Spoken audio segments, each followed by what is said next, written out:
En nou, toen zeiden we tegen de kinderen ook leuk en aardig, maar ja, dan willen we wel van jullie ook verder horen wat jullie dan echt willen. En moet je dat ook wel echt mee gaan bedenken en uitvoeren. Zal ik het in mijn bus doen? Ja. Klopt, hè? De verenigingen in deze dorpen moeten samen gaan werken, zodat we een cohesie krijgen tussen de mensen van de dorpen.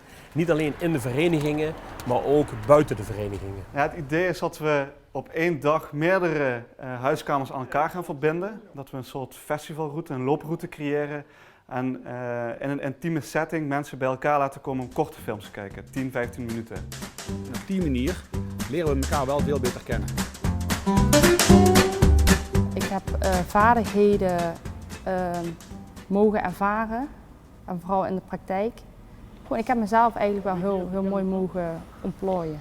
De garageboxen tegenover school. De laatste tijd wordt er wel ontiegelijk veel gehangen hier. Ja, sommigen zeggen het wel van ja, je bent echt een verrader. Maar je moet wel gewoon begrijpen, mensen kunnen gaan klagen daarover. Dan kun je hier door nog, heb je een tussenpaadje, heb je hier wat tussenpaden. Ja, samen zitten met mensen, wat koffie drinken, wat te eten, te drinken. Ja. En voor de gezelligheid. Voor de gezelligheid. Ja. Nee, het is niet alleen voor kinderen. Nee, hier komen ook heel veel ouderen in de speeltuin. We zouden graag een nieuwe unit willen. Deze, ja, die laat wat te wensen over. Hij is een beetje oud en heel slecht aan het worden op het moment. We zien toch dat veel mensen er gebruik van maken, waardoor ze ook minder gebruik maken van professionele instanties. Dat ze hier dat luisterend oor hebben of dat we toch iets voor hun kunnen oplossen.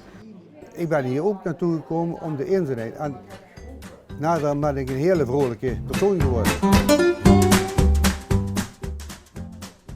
Nee, we gaan deze kastjes met de buurt maken. Okay. En dan gaan we die hier door de buurt soort bijlen maken. Als wij €45.000 zouden winnen, zouden we een project kunnen doen in heel Maastricht. En heel Maastricht samen kunnen brengen om mooie bloemrijke plekken te maken, sociale cohesie te bevorderen.